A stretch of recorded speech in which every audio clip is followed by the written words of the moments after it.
러시아 대선 결과에 대해서 말씀을 드리고, 그리고 나서 외교정책 방향에 대해서 말씀을 드리도록 하겠습니다. 러시아 대선은 예상했던 바와 마찬가지로 푸틴의 낙승으로 끝났습니다. 이와 같이 푸틴이 일반 예상과는 달리 1차 투표에서 승리한 배경은 푸틴의 어떤 효과적인 대선 캠페인, 그리고 야당의 분열과 유력 야당 후보의 부재, 그리고 안정과 강대국 지위 유지를 바라는 국민들의 어떤 소망이 그대로 나타난 거 아니냐, 이렇게 보여집니다. 아시는 대로 지난 국가두마 선거에서 통합 러시아당은 사실상 패했다 해도 과언이 아닌데요. 왜냐하면은 지난 2007년에 실시된 국가두마 선거에서는 70% 이상을 점해가지고 315석을 차지했었어요. 국가두마 의석이 450석인데 그 중에 318석을 차지했었습만은 이번에는 50%에 못 미치는 49.3%의 득표를 하면서 238명을 당선시켰고, 이는 과거에 비해서 77석이나 감소된 그런 결과입니다. 이에 반해서 러시아 공산당은 35석, 그리고 자유민주당은 26석, 그리고 정의 러시아당은 16석을 증가하는 그런 어떤 선거 결과를 가져왔었고, 뒤이어서 발생한 부정선거에 항의하는 데모와 그리고 푸틴의 퇴진을 요구하는 데모가 대규모로 발생함에 따라서 이번 대선에서 푸틴이 혹시 1차 투표에서 당선되지 못할 수도 있다는 그런 어떤 우려가 있었던 것이죠. 그래서 그런 어떤 긴장감 속에서 푸틴은 1차 투표에서 당선시키는 여러 노력을 기울였던 것 같습니다. 그리고 이제 혹시 있을지도 모르는 부정선거에 대한 시비를 차단하기 위해서 약 700명에 달하는 국제 선거 감시단을 받아들였고, 또 9만 6천 개의 투표소에 한 20만 개의 웹캠, 그러니까 이 인터넷용 감시 카메라를 설치해서 일반 국민들로 하여금 선거를 감시할 수 있는 그런 기회를 부여를 했습니다. 그럼에도 불구하고 대선이 끝난 이후에 여러 어떤 부정선거 정황들이 야당과 그리고 시민단체들이 제기되면서 또한 국제 선거 감시단이 제기되면서 선거가 공정하지 못했다는 그런 어떤 비판이 제기되고는 있습니다만은, 그리고 이것을 이유로 해서 러시아 공산당 등 야당 세력과 그리고 일부 시민단체들이 합동을 해서 지금 반정부 데모를 지금 이미 했고, 또 할 계획을 지금 하고 있어요. 이제 그럼에도 불구하고 저는 개인적으로는 러시아 역사상 이번 대선이 가장 공정한 어떤 선거였지 않느냐, 그런 생각이 들고 있습니다. 왜냐하면 러시아는 아주 광대한 나라인 것이고, 다시 말씀드려서 지구 육지 면적의 8분의 1을 차지할 정도로 이 광대한 나라인데다가 인구 희소 지역이랄지, 그리고 행정력이 효과적으로 영향력을 미치지 못하는 아주 오지들이 많습니다. 그래서 그러한 지역에서 부분적으로 어떤 선거 부정이 자행된 건 사실이나, 그럼에도 불구하고 과거의 어떤 선거에 비해서는 비교적 깨끗한 선거였지 않느냐 하는 것이 제 판단입니다. 따라서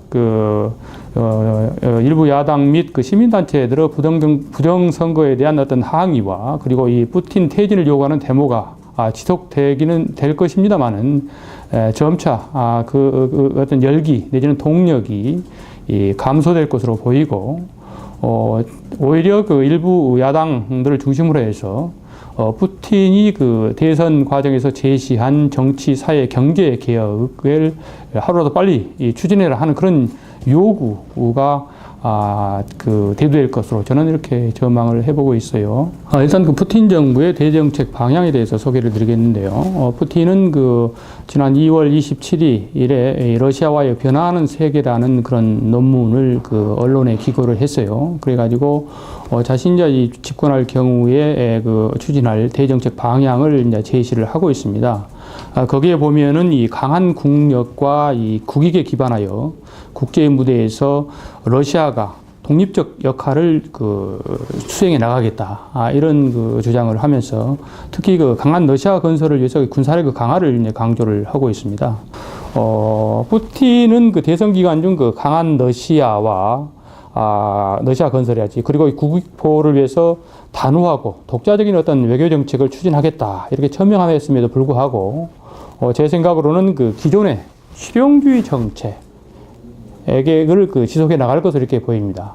이는 그 러시아가 현재 추진하고 있는 그 경제 현대화 정책이랄지, 그리고 이 다극화된 국제사회의 어떤 건설, 그리고 CIS 국가들과의 어떤 그 경제 안보 분야에 있어서 통합의 어떤 확대, 그리고 그 국제사회에서 역할 제고를 위해서는 이와 같은 그 대립적이고 그런 경쟁적인 정책보다는 협력적인 정책이 필요하기 때문에 그렇다 하는 그런 이야기죠.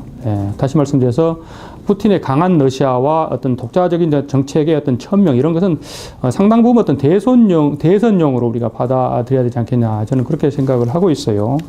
이와 같은 푸틴의 어떤 그 정책 그 방향을 바탕으로 해서 우리가 향후 동북아 정세를 그 전망을 해볼 것 같으면은, 일단 러시아는 대중국 대한반도 정책을 그 강화시키는 가운데 북한 핵 문제 해결을 위해서 영내 국가들과의 그 다자 협력을 그 확대하는 그런 외교적 노력을 강화시켜 나갈 것으로 이렇게 저는 보고 있습니다.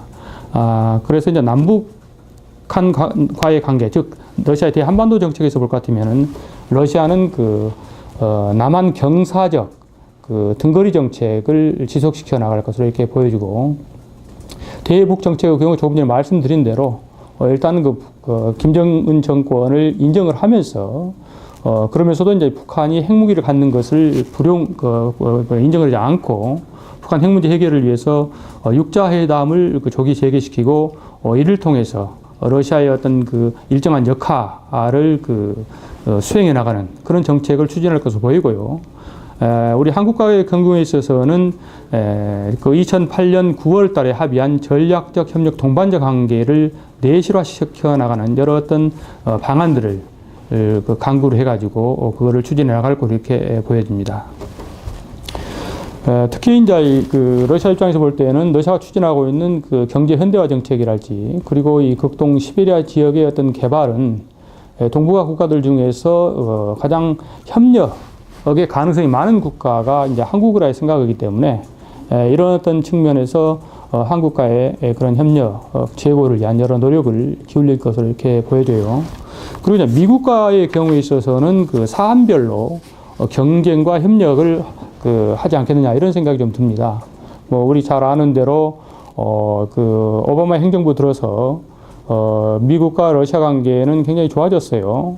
부시 행정부 시대 때는 그 부시가 러시아의 어떤 전략적 이익을 무시하면서 일방주의 정책, 특히 나토 확대랄지, 그리고 유럽에 있어서의 미사일 방어 체제를 구축을 하면서 그리고 러시아가 이제 싫어하는 이 소위 말하면 우크라이나랄지, 그리고 그루지아의 그 나토 가입을 추진하면서 러미 관계가 상당히 악화됐었으나, 그 핵무기 없는 세상을 채창하고 있는 이 오바마 행정부는 러시아와의 협력이 없이는 그와 같은 핵무기 없는 세상의 실현도 불가능하고, 또 이란 핵 문제랄지 기타 여러 문제들을 해결해 가는 과정에 있어서 큰 성과가 없을 것을 염려를 했어요. 그래서 사실은 2009년에 취임하자마자 테러 정책 재설정, 즉 리셋 버튼 정책을 추진해 오면서 아시는 대로 2010년에는 뉴 스타트를 체결을 했고, 그게 이제 2011년 비준이 돼서 지금 실행 과정이 있습니다만은 그와 같은 협력 정책을 추진해 왔었어요. 따라서 러시아 입장은 미국과 비확산이랄지 테러랄지 마약이랄지 이런 어떤 그런 문제에 공동으로 대응하는 그런 정책을 추진해 온 반면에 미국이 추진하고 있는 유럽 내 미사일 방어 체제 구축에는 극렬하게 반대를 해왔습니다. 그런데 미러 관계에는 내가 볼 때는 오는 11월에 실시된 대선에서 누가 당선되느냐에 따라서 결정될 것으로 그렇게 보여지는데요. 오바마 행정부가 지속될 것 같으면은 제가 볼 때는 미러 관계에는 갈등보다는 협력 관계가 우선시 되지 않겠느냐, 이런 생각이 좀 들고 있습니다. 그리고 이제 중국과에 있어서는 그 전략적 협력 동반자 관계를 더욱 심화시키는 그런 노력을 기울여 갈 것으로 보이는데요. 중국과 러시아는 그 1996년 전략적 협력의 동반자 관계를 발전시켜 나가자 이렇게 합의한 이후에 여러 분야에 있어서의 그 전략적 협력을 하고 있고, 특히 이제 그 소련방 붕괴 이후에 이 미국의 일방주의에 대항하기 위해서는 대항하면서 다국화된 국제 질서를 구축해 나가기 위해서는 중국과의 어떤 전략적 협력이 또는 전략적 연대가 필요했던 것이고, 그래서 이제 여러 분야에 있어서 전략적 협력을 해오고 있는 건데, 이번 시리아 사태를 둘러싼 러시아와 중국의 어떤 전략적 연대는 현재의 러중 관계를 대변해주고 있다, 이렇게 지금 보여집니다. 따라서 러시아와 중국 관계는 푸틴 시대에 들어서도 더욱더 발전되어 나갈 것으로 이렇게 보이고요. 특히 지금 러시아와 중국 간에 있어서의 어떤 현안으로 남아있는 이 가스 공급과 어떤 타결시키면서 이 가스관 연결 사업을 성공적으로 추진하는 그런 노력이 가속화될 것으로 이렇게 보여지고요. 일본과는 영토 문쟁이 상존한 가운데 정치 경제적인 그런 협력을 강화시키려는 그런 노력이 계속될 것으로 이렇게 보여집니다. 아시는 대로 러시아와 일본 간에 있어서는 꾸릴 영토 분쟁 또는 북방 영토 분쟁이 상존하고 있는데, 이 문제는 쉽게 해결되지 않아요. 따라서 그럼에도 불구하고 이제 러시아 입장에서는 경제 현대화 또는 극동 시베리아 개발에 일본이 적극 참여를 하고 또 기여를 하기를 바라기 때문에 러시아는 비정치 군사적 부분에 있어서의 대러 협력을 확대하는 그런 노력들을 기울여 갈 것으로 이렇게 보여집니다. 러시아와 한국은 지난 4, 5년간 과거 어느 때보다도 크게 발전했다, 이렇게 저는 평가를 하고 싶은데요. 실제로 지난 3, 4년간 빈번한 정상회담이 개최되었고, 또 한국 기업의 대러 투자도 크게 증대를 했습니다. 그리고 이제 대학 포럼이랄지 할러 포럼이랄지 이런 여러 어떤 이 민간 차원에 있어서의 여러 협력 프로그램이 작동을 하면서 양국 간의 관계가 크게 개선됐다, 이렇게 생각이 되는데요. 우리 인자가 이 어떤 신정부가 출범하면서 고려해야 될 것은 2008년 9월에 서로 합의한 전략적 협력 동반자 관계를 더욱더 내실화시켜 나가는 그런 방안을 강구해야 되겠다, 이런 생각이 좀 들고 있습니다. 그리고 또 이 북한 핵 문제 등 한반도 안정과 평화를 위해서 러시아의 건설적인 어떤 역할을 유도할 필요가 있다, 이런 생각이 드는데, 러시아가 현재 주장하고 있는 육자회담의 조기 재개와 그리고 육자회담 내에 구성되어 있는 이 동북아 평화안보 체제의 러시아 의장국에서 여하튼 동북안보 협력 체제의 활성화를 어떤 지원하는 그런 어떤 노력이 우리 정부 입장에서 필요하다, 이런 생각이 좀 들고요. 그리고 이제 러시아가 현재 추진 중인 경제 현대화랄지 그리고 극동 시베리아 지역 개발에 적극 참여할 필요가 있다. 그래서 경제적 어떤 협력 관계를 또는 경제적 어떤 그런 의존성을 서로 높임으로 인해서 만약에 통일 한국이 됐을 경우에 접견국가이자 대륙으로 어떤 진출에 교두보 역할을 할 수 있는 그런 어떤 러시아의 우리 어떤 경제적 전진기지라고 해야 될까요? 이런 거를 구축, 해가는 그런 정부 또는 민간 차원의 노력이 필요하다, 이런 생각이 듭니다. 그리고 남북러의 어떤 협력 사업, 특히 작년 8월 달에 러북 정상이 합의한 이 가스관 연결 사업이 하루라도 빨리 성사될 수 있도록 양측 간의 어떤 협력은 물론 러북 간의 어떤 협력도 우리가 지원할 필요가 있다, 이런 생각이 드는데요. 이 가스관 협력 사업은 단순히 에너지 분야의 협력이라기보다는 만약에 그것이 연결돼서 운영이 될 경우 남북 한간 에너지 의존도 내지는 더불어서 이제 경제적 의존도를 심화시키고, 이는 더불어서 정치 외교적 어떤 그런 관계를 개선시키는 하나의 동인으로 작용할 것이기 때문에 가능한 한 빠른 시일 내에 이와 같은 삼각 협력 사업이 성공적으로 추진될 수 있도록 노력할 필요가 있다 하는 그런 생각이 들어요.